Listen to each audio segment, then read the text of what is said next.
lhe trarei uma palavra, em seguida iremos cear. Mas levou-me o Senhor esta manhã nessa ceia missionária. Evangelho de Mateus, capítulo 28, verso 18. Que o Espírito Santo nos instrumentalize esta manhã. Mateus, capítulo 28, verso 18. Disse ele: chegando-se Jesus, falou-lhes dizendo: é-me dado todo o poder no céu e na terra. Portanto, ide e façam discípulos de todas as nações, batizando-os em nome do Pai e do Filho e do Espírito Santo, ensinando-os a guardar todas as coisas que eu vos tenho mandado. E certamente estou convosco todos os dias, até a consumação do século. Amém. Feche seus olhinhos, por favor, queridos. Meu Rei soberano, fiel e perfeito. Como é bom estar aqui nesta manhã, sentir o calor da tua presença, a alegria da tua igreja. Como é bom estar sujeito à sua vontade, submisso ao teu querer. E agora lhe peço, meu Rei, mais uma vez eu li a tua palavra, e tu bem me conheces e bem sabes o que sou e que tenho.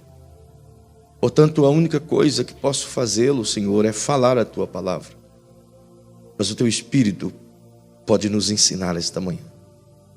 Então que enquanto eu falar, ele nos ensine, pois estamos prontos a ouvir a voz dele. Senhor, contempla cada coraçãozinho esta manhã, e que esses corações sejam, sim, impelidos a ouvir a tua palavra, e possamos agasalhá-la dentro de nós, e que ela faça efeito, cujo teu Espírito quer que o faça. Assim eu peço em nome de Jesus. Amém. Queridos, todos nós somos cientes e sabedores de que, como ouvimos ontem do jovem pregador, pastor Jonathan, de que o mundo está em crise, assim como a nação brasileira vive em momentos de crise. E por conta dessas notícias de crise global e também nacional, é perceptível a preocupação de muitos líderes e muitas igrejas. E um fenômeno estranho tem acontecido no Brasil.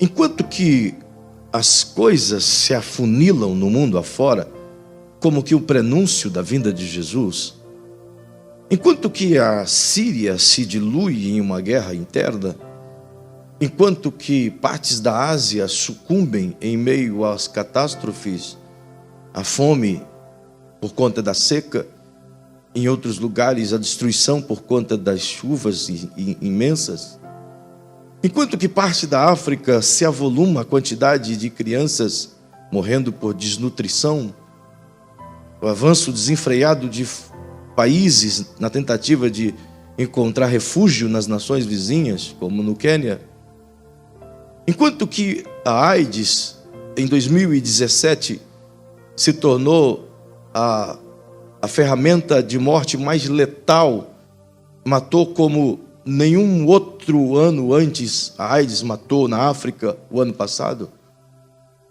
onde o aumento de pessoas infectadas com o vírus HIV só no centro africano, isto é, do meio da África para baixo, aumentou 37%.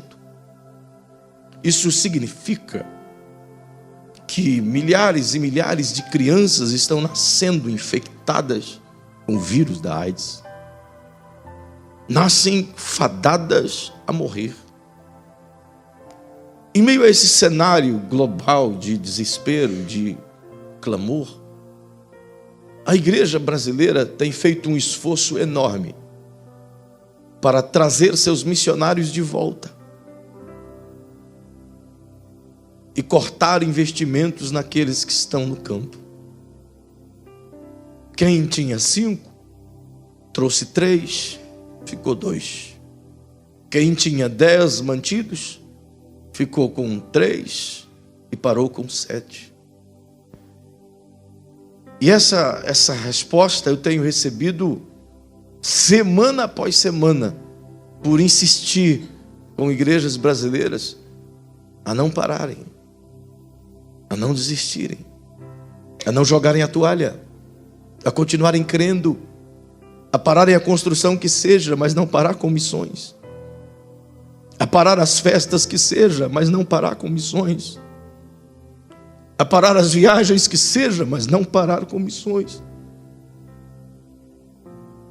Não obstante a esses pedidos, as respostas, em sua grande maioria, têm sido negativas. Sabe? Ao invés de buscar cada vez mais fazer, estão buscando cada vez menos fazer. Ao invés de pensar cada vez mais nos perdidos, estão pensando cada vez mais em si mesmo, em seus confortos, em suas tranquilidades. Pastores que estão deixando de investir em missões, como ouvi semana passada. Eu preciso fazer um investimento, um investimento financeiro, uma poupança, que eu não sei o que vai ser desse Brasil amanhã. Então corta-se missões e investe no banco, em ações. E eu tenho me humilhado, literalmente, sabe, implorado, como um mendigo em porta de igreja. Não por mim, porque eu sei o que o missionário que está no campo sozinho passa e espera, sabe? Então eu não tenho vergonha de ir para um pastor e ajoelhar aos pés dele e dizer: ajude mais um mês, acolha mais um. Mas os ouvidos estão se tapando cada vez mais. Isso é tão difícil. E em meio a tudo isso, quando tento convencer as pessoas de que isso é importante, de que você não pode parar, de que a gente não gasta um centavo do dinheiro de missões em projetos sociais aqui no Brasil, ou em construções, ou em veículos. Não, senhores. Mesmo mostrando tudo isso, me fazem algumas perguntas. Costumeiramente me dizem: pastor, para que essa correria? Para que essa loucura toda, homem? Para que essa preocupação? Outro dia um disse: por que esse desespero, rapaz? Essas perguntas que eles fazem, outros têm vontade de fazer. E ela pode ser respondida através de 3 respostas. E olhando para o texto que Jesus nos deu esta manhã, ele traz-me como que a base para essas respostas e aquilo que está dentro de mim. E a primeira resposta também pode ser interpretada como que inicialmente uma pergunta: o que é que me impele? O que é que me empurra? Como eu nunca expliquei isso a vocês, eu vou fazê-lo. Talvez eu nunca precisei explicar, porque a igreja aqui já me conhece um pouco. Mas vale a pena citar. O que é que nos empurra? O que é que me impele? O que é que me levanta pela manhã? O que é que me faz ser desesperado? O que é que me faz correr tanto? O que é que me faz insistir, humilhar, apertar, ter sempre o mesmo discurso, sabe? E para entender isso, é necessário voltar a entender o Evangelho, entender a importância do Evangelho. A gente canta o Evangelho todos os dias. Acabamos de cantar uma canção para o Senhor nos usar-nos como farol em noite escura, como ponte entre as águas, sabe? Nos colocamos em canções muitas vezes nas mãos dele, mas nem sempre entendemos o que estamos falando, ou entendemos aquilo que estamos nos oferecendo. Às vezes não entendemos nem o Evangelho, Porque se de fato é verdade entendêssemos o que é o Evangelho, também sentiríamos a mesma coisa. Seríamos impelidos do mesmo jeito. Para que entendamos o Evangelho, basta olhar o contexto desde os dias do primeiro casal. É óbvio que todos conhecem a história de Adão e Eva, não precisa contar. Mas desde a queda, a humanidade emergiu nesse distanciamento, nessa escuridão tão grande. E a gente está aprendendo isso nos dias de quarta-feira, quando estamos trabalhando, nós vivemos o reino. E Adão era possuidor, obviamente, da presença de Jesus, de Deus dentro dele.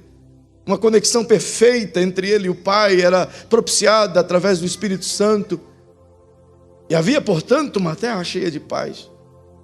Mas desde a escolha, essa ruptura aconteceu, a humanidade se desconectou do Senhor e a cada século desconecta-se mais ainda. E perceba que desde que o homem foi formado, desde Adão, e isso não foi retirado do homem de maneira alguma, Deus manteve, Ele segurou, Ele preservou. Desde o Adão,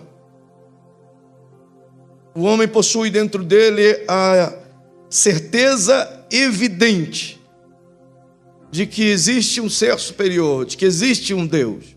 Todo ser humano sabe. Todo ser humano nasce com um conteúdo de lei divina dentro dele.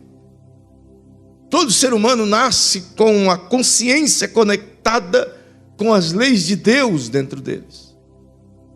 E quando o homem foi expulso do jardim, perdeu a conexão, e toda a humanidade após ele, essas leis não foram retiradas.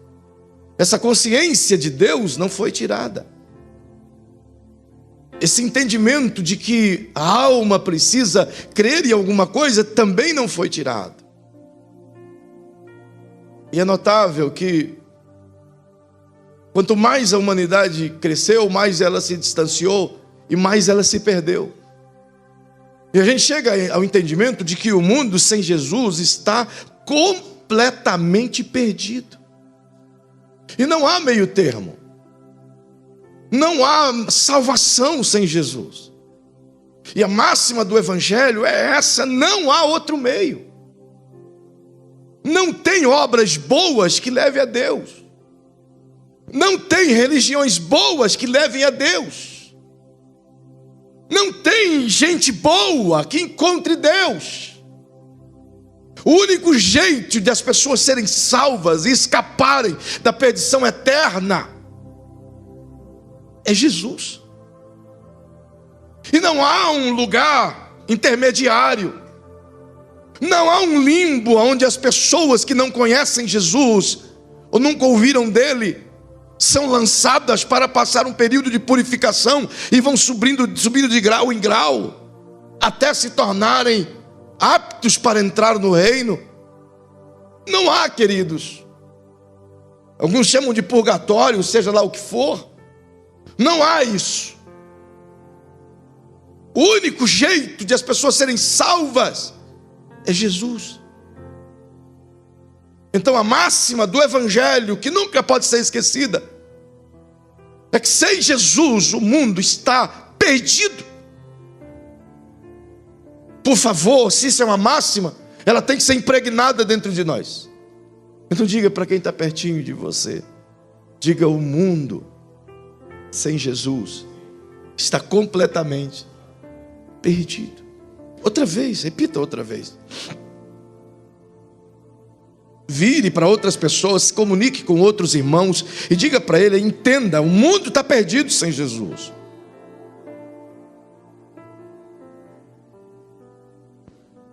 É uma verdade. Se você for na carta do apóstolo Paulo, e eu peço-lhe que você venha, por favor, aos Romanos, no capítulo 2, veja o que Paulo diz. Precisamos compreender o Evangelho para que possamos fazê-lo uma verdade. Paulo escreve aos Romanos no capítulo 2 e o verso 11. E diz: pois para Deus não há acepção de pessoas. todos os que sem lei pecaram, sem lei também perecerão. E todos os que sob a lei pecaram, pela lei serão julgados.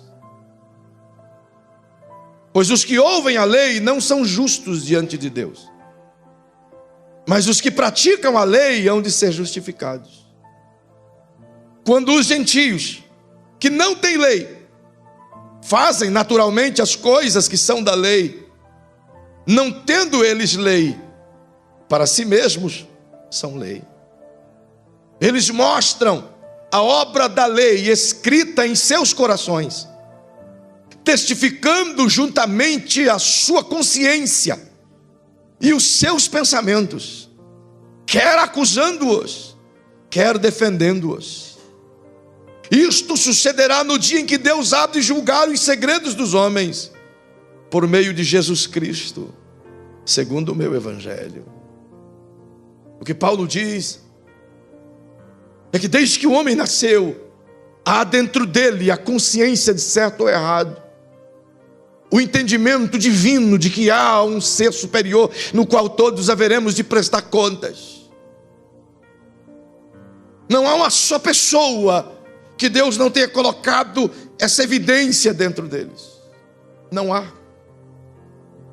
E o apóstolo Paulo diz que mesmo tendo essa evidência clara, esse fundamento claro, no mesmo livro de Romanos, no capítulo 3, e o verso 10, ele diz, como está escrito: não há um justo, nenhum sequer. Não há ninguém que entenda, não há ninguém que busque a Deus. Todos se extraviaram e juntamente se fizeram inúteis. Não há quem faça o bem, não há nenhum só. A sua garganta é um sepulcro aberto, com as suas línguas tratam enganosamente. Veneno de víbora está debaixo dos seus lábios. A sua boca está cheia de maldição e amargura, os seus pés ligeiros para derramar sangue. Nos seus caminhos há destruição e miséria, e não conhecem o caminho da paz. Não há temor de Deus diante dos olhos. O verso 23 diz que todos pecaram, e todos estão destituídos da glória de Deus. Todos. Portanto, não há outro meio. Todos têm dentro deles uma consciência plena de que há um Deus que há de prestar contas. Todo ser humano. E o que aconteceu então? E onde a gente entra? Bem, se todos nasceram com essa lei, por que não servem? Se todos têm essa consciência ativa, por que então não há temor de Deus? Por que continuam pecando? Por que não o buscam de verdade? Paulo também responde. E ele responde isso em 2 Coríntios, no capítulo 4 e o verso 4. E você pode ver aí. E ele diz que o Deus desse século, a saber, Satanás, o príncipe das trevas, ele cegou o entendimento das pessoas. Ele cegou de tal maneira, de forma que elas não consigam entender, compreender a luz do evangelho. Ele escureceu o entendimento deles. Então a ação do diabo prende as nações, prende os gentios no mundo da escuridão, da ignorância. É por isso que ele também diz em 2 Coríntios capítulo 10, verso 4 em diante, que a igreja não pode militar no mundo com as armas físicas, que não militamos uns contra os outros, que não podemos ter guerrilhas uns contra os outros,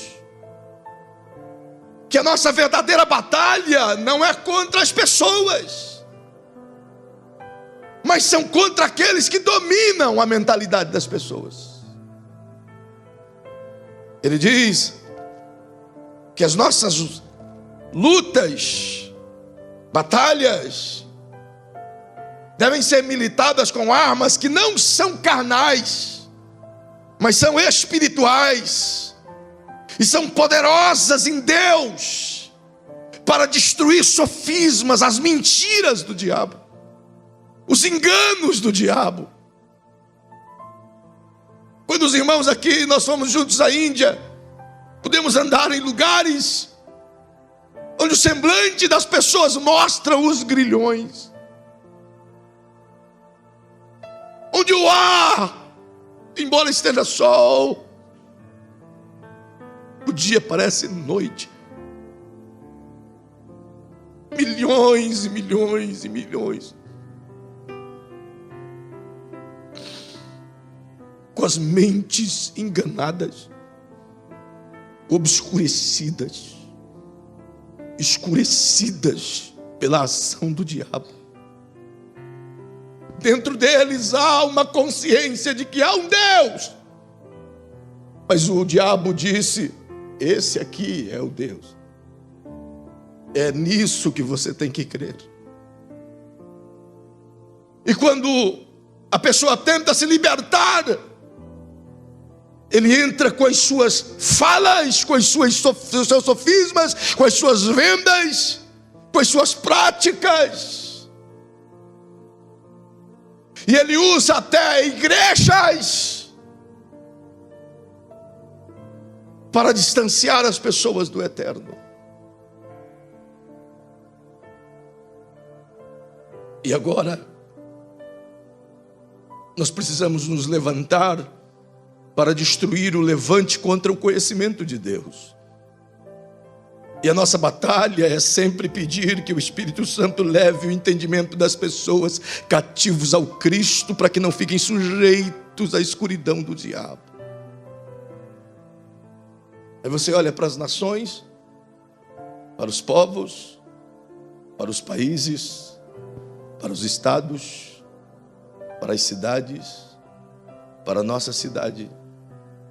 E você percebe o mesmo dilema acontecendo, o mesmo problema acontecendo. E precisamos ter a consciência plena.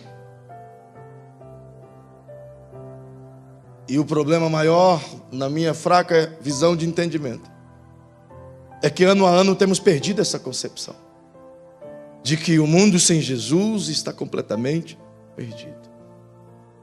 Paulo escreve no capítulo 3 de Romanos, a partir do versículo 21, ele diz assim: mas agora se manifestou sem a lei a justiça de Deus, tendo o testemunho da lei e dos profetas, a saber, Jesus Cristo. Isto é, a justiça de Deus pela fé em Jesus Cristo para todos. Eu vou repetir esse versículo. Isto é, a justiça de Deus pela fé em Jesus Cristo para, por favor, para e sobre, e ele disse de maneira clara, todos os que creem. Não há distinção. Ele está dizendo: se vocês, igreja, não entender isso e não viver isso, o mundo está perdido.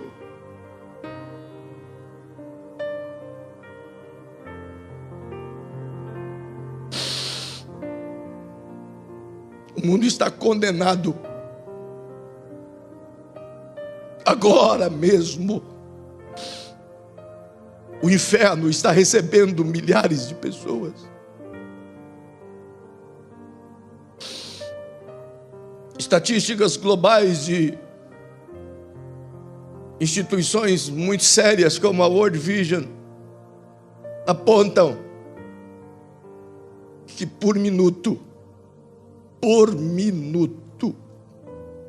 8 pessoas são mortas nos países inalcançados sem Jesus por minuto. Sabe?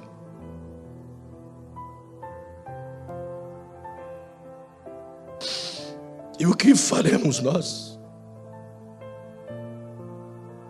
O que podemos fazer? Então, quando me perguntam o que te empurra, Eu sempre respondo: o clamor dos perdidos. Eu os ouço, eu sinto os seus gemidos, eu sinto a dor de Deus por ver filhos dele. E alguém pode dizer: não, pastor, não são filhos dele. Os filhos são somente aqueles que creram em Jesus e foram adotados. Você tem razão biblicamente.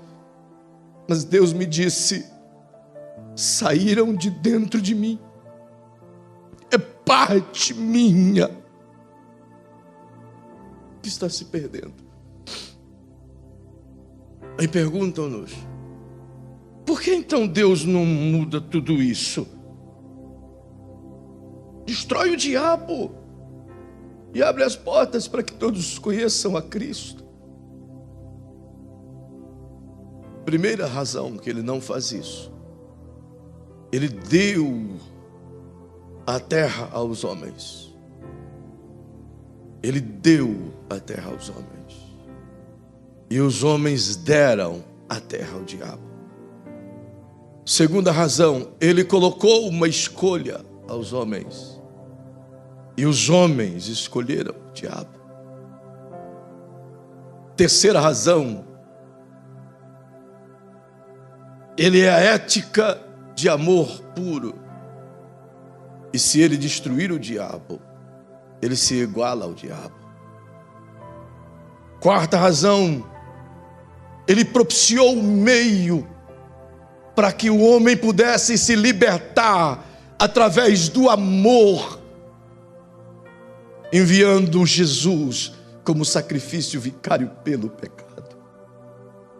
Quarta razão: ele levantou a igreja resgatada por Jesus e disse: igreja, eu coloquei o meu amor dentro de vocês, amem os perdidos como eu amei vocês.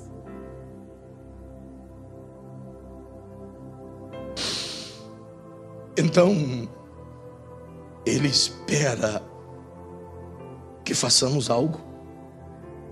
Ele espera que a gente, no mínimo, entenda o Evangelho. E compreenda que o ID não é um conselho, uma opção. Não é um pedido. Mas ele disse: eu tenho mandado. É uma ordem. O que me faz levantar pela manhã e vir para cá às 4, chorar por gente que eu nunca vi, é porque tem um mandado. É porque alguém pode ser salvo.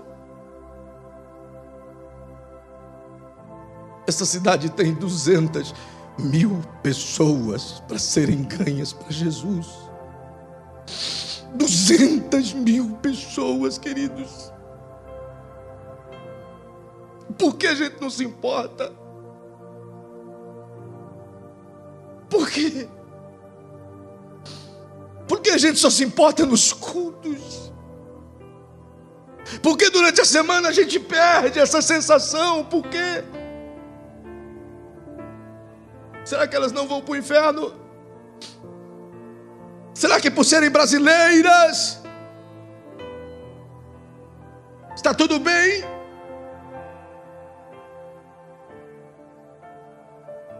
E o Evangelho continua sendo o Evangelho, continua dizendo: sem Jesus as pessoas estão perdidas.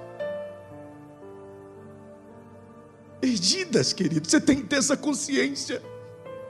É seu irmão, é seu pai, é sua mãe, é seu filho. Sem Jesus eles estão perdidos. Eles não vão ao céu porque você é crente. Por favor, entenda isso. Ninguém será salvo porque o pai é crente, porque a mãe é crente, porque a família tem um crente. Não é assim. Entenda isso. Estão perdidos. Subiremos ao céu, mas com a triste certeza de que Ocultamos muitas coisas aos perdidos e inclusive alguns dos conhecidos foram para o inferno. É isso que me impele. É isso que me faz levantar, correr, desesperar, me humilhar. O que me motiva é a paixão que sinto por essas pessoas,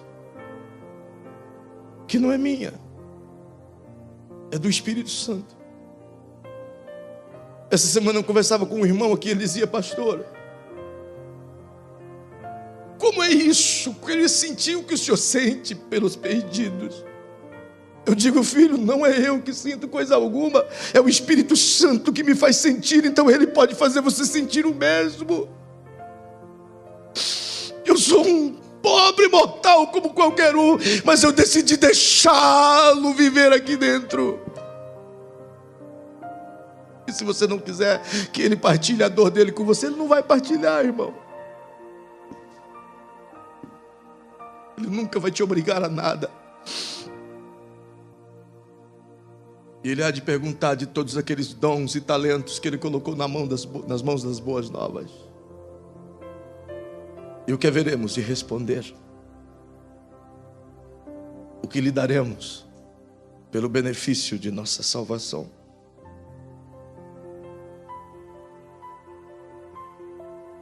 As pessoas estão perdidas.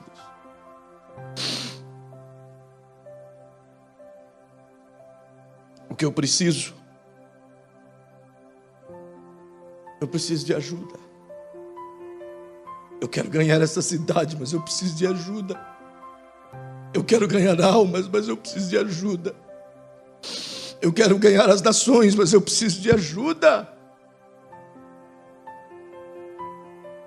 Tudo que eu tenho pedido ao Senhor, queridos, manhã após manhã, dia após dia, é me dar almas.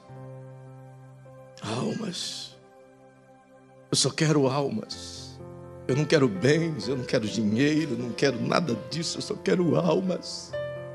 Pouco me importa bens, pouco me importa as coisas dessa vida, eu só quero almas, sabe? Eu quero chegar no céu, eu quero abraçar um africano e dizer: oh, que bom que você está aqui, ele poder me abraçar e o Senhor dizer: você ganhou ele, bem-vindo. Eu quero poder chegar lá e abraçar um indiano, e eu os amo, a ponto de assistir os filmes horrorosos deles só para ficar vendo os rostos deles. Porque eu quero vê-los lá em cima, eu quero sentar ao lado deles, com Jesus. Sabe, o meu desejo não é ver o Abraão, não é ver o Moisés, o meu desejo é ver um indiano, um nepalês, um africano na mesa com Jesus, irmão.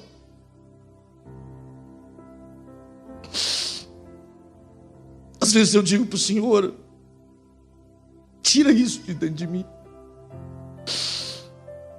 Tira esse negócio de dentro de mim. Eu quero ficar livre como os outros ficam.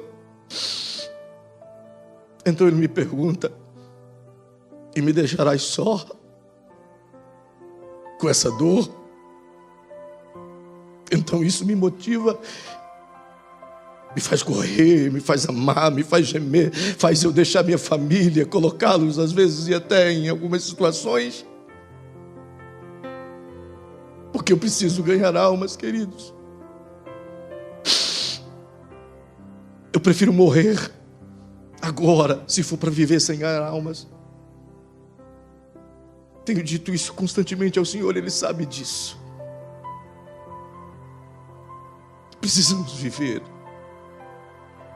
para ganhar. É por isso que esse tema diz: missões. Você não pode parar. Não faça como os outros. Não pare por causa das notícias. Não pare por conta das acusações, ou dos problemas, ou das inquisições. Não pare. Jesus disse: ide pelas nações. Faça discípulos de todas as nações. Talvez alguém diga: pastor, São 206 nações. Loucura pensar. Bem, Ele está falando como a igreja. E Ele tem colocado em nosso coração algumas nações. Então Ele está nos dando essas nações. Sabe, eu não sei de onde vem, mas eu acordo pelas manhãs pensando no Paquistão. Eu vou dormir com eles na minha cabeça. Tem alguém me esperando lá, irmão, precisando de ajuda. Não posso parar. Não dá para parar. Eu compartilho isso com você, para que você também não pare, para que não jogue a toalha, para que não desista, para que se levante, pegue na mão do seu irmão e diga: vamos, vamos. Eu não faço missões e não quero conduzir essa igreja a fazer missões para aparecer, para ter um holofote, para ter coisas, para ser conhecidos nacionalmente. Ao contrário,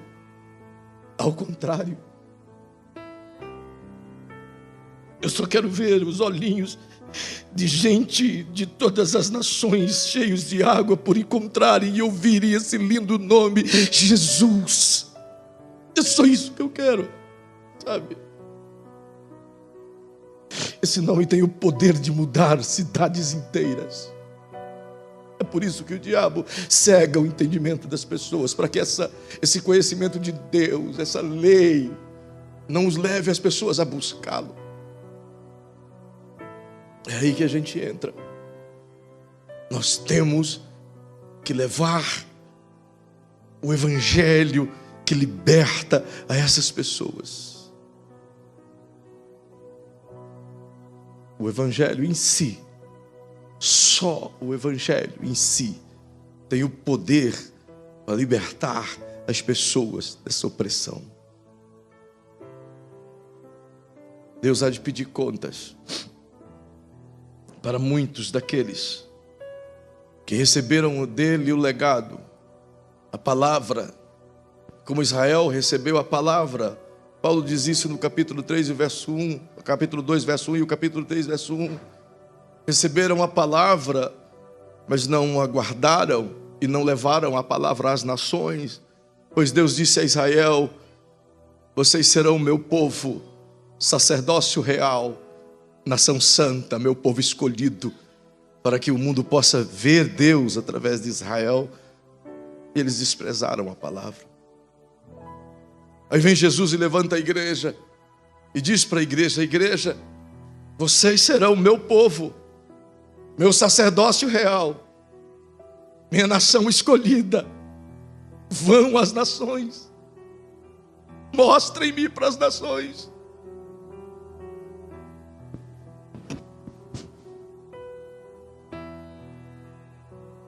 Por que não vamos?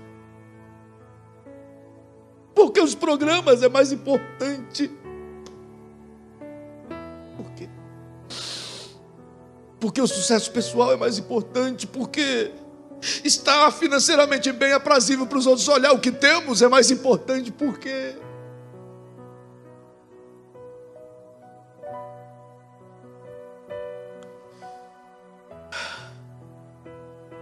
Jesus trocou tudo que ele tinha por nós. Ele não pediu-nos nada disso. Ele só pediu que a gente não esqueça dos perdidos. Ele não pediu para a gente largar tudo, perecer tudo e fazer como ele fez.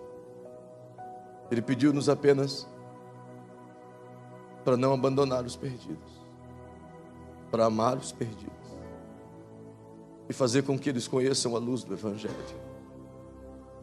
É isso que me leva. É isso que deve nos conduzir. É isso que não nos faz parar. É isso que me faz acreditar. que um e outro está sendo salvo. E eu vou dizer para vocês, uma alma é uma alma que saiu do inferno.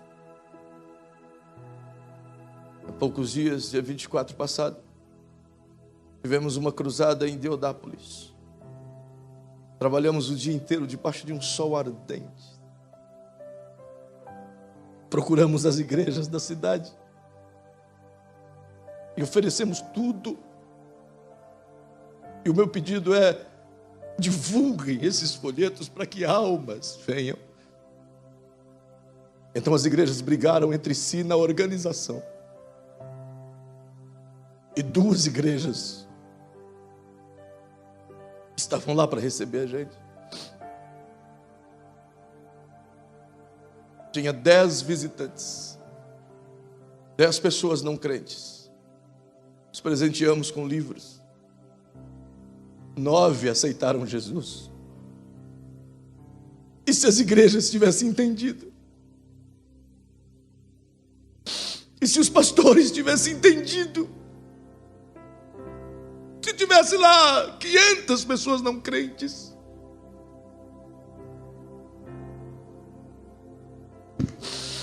A gente só tem que entender o evangelho, irmão. Se não fizermos, eles vão para o inferno. Sabe? Eles vão para o inferno. Me ajuda, pelo amor de Deus, me ajuda a tirá-los lá. Esteja em pé. Oh, Senhor.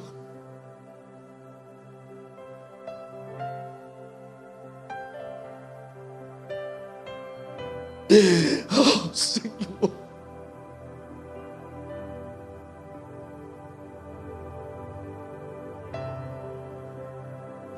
Oh, Senhor.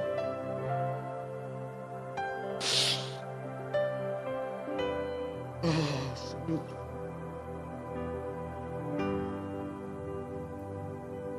Se você puder fechar os seus olhinhos e chorar por um perdido. Ou encontrar um nome, a sombra ou alguém desconhecido e chorar por ele.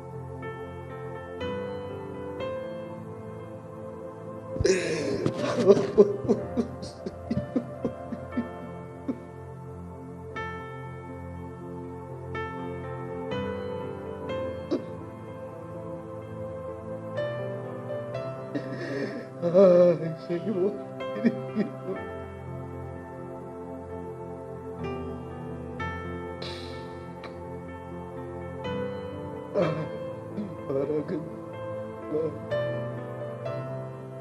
Ai, Senhor. Ah, Senhor.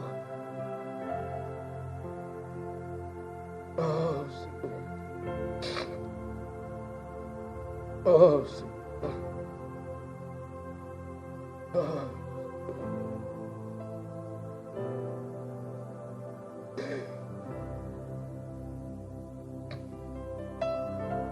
Ah, Senhor. As pessoas estão na escuridão ainda, Pai. Usa-nos como farol, Senhor. Usa-nos como pontes sobre esses abismos. Desperta-nos, Senhor. Chacoalha-nos, Senhor, e acorda-nos, Senhor. Não é por religião, Senhor. Então nos ajude. Tire as divisões de dentro de nós, Senhor. Tire os sofismas cristãos de dentro de nós, Senhor. Quebre as barreiras. Porque tenho consciência, Senhor, de que esta visão não é minha, é tua. Mas eu não poderei fazer nada sem a tua igreja, Senhor. Oh, Senhor, eu tenho te pedido almas todos os dias. todos os dias. Tenho te pedido isso no secreto tantas vezes.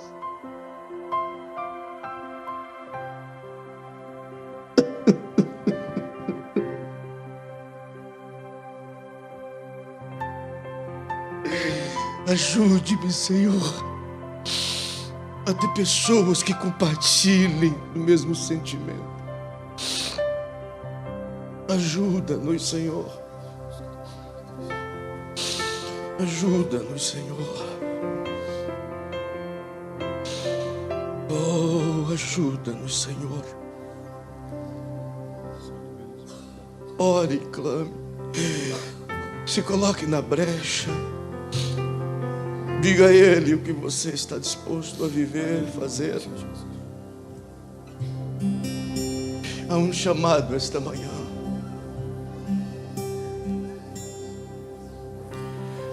Se agora você está sentindo esse chamado, essa dor, eu te convido a você sair do seu lugar e vir aqui diante desse altar e dizer: Senhor, ainda dá tempo. Eu quero ser usado por Ti. Sonda-me, Senhor, e me Eu te convido, o altar está te esperando.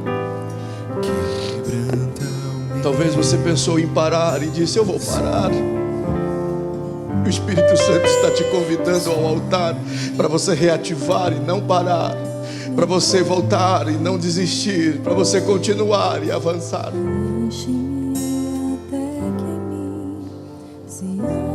Só Ti, então Venha, usa-me, saia do seu lugar, venha. Senhor. Venha chorar por perdidos, venha. Usa-me como um farol que brilha à noite, como ponte sobre as águas, como abrigo no deserto, como flecha que acerta o alvo. Quero ser usado da maneira que te agrade, em qualquer hora e em qualquer lugar. Eis aqui a minha vida, usa-me, Senhor. Sonda-me, Senhor, e me conheces. Quebranta o meu coração. Transforma-me conforme a Tua palavra e enche-me até que em mim se ache só Ti, então usa-me, Senhor. Usa-me como um farol que brilha à noite, como ponte sobre as águas, como abrigo no deserto, como flecha que acerta o alvo. Quero ser usado da maneira que te agrade, em qualquer hora e em qualquer lugar. Eis aqui a minha vida, usa-me, Paizinho, Senhor. nós oramos outra vez, Paizinho. Aqui na frente tem muitas pessoas, Paizinho. Elas também sentem o que Tu sente. Eles também querem, Senhor, servir-Te com integralidade. Elas também querem que suas vidas sejam relevantes na vida de outros, Pai. Então vem, Espírito Santo, dentro e sobre essas pessoas e os impele, e os motiva, e os conduz, e os empurra. Que eles sejam instrumentos, Senhor, pelos perdidos. Que eles sejam usados, Senhor, para alcançar os perdidos da forma que o Senhor quiser. Usa-me, Senhor. Usa a igreja Boas Novas. Usa essa igreja, Senhor, para alcançar as nações como me prometeste. Usa as pessoas que estão aqui, Senhor, para que eles alcancem as nações. Oh, Espírito Santo, partilha com a tua igreja a tua dor, partilha. Mostra para eles o teu coração, Senhor. Eles entenderão, eles saberão o que tu sente pelos perdidos, eles saberão. Mostra a tua dor, Senhor. Nos leva mais profundo de ti. Nos leva, Senhor, a viver os seus projetos. Eu te suplico isso agora. Em nome de Jesus eu te suplico isso agora. Oh, você que está aqui à frente, e você que está aí na igreja, procure o seu cônjuge, seu amigo, seu irmão, seu filho, a sua filha, o abrace apertado, bem apertado, e diga para ele: me ajude a fazer algo. Procure seus familiares, procure seus filhos, procure seus pais, procure seu marido, seus amigos. Chora no ombro deles, abraça eles e diga: me ajude a fazer algo, me ajuda. Me ajuda a fazer algo, me ajuda. Aí na igreja, abrace o seu cônjuge, seu filho, sua filha, abrace um ao outro. Diga para essa pessoa: me ajuda a fazer algo.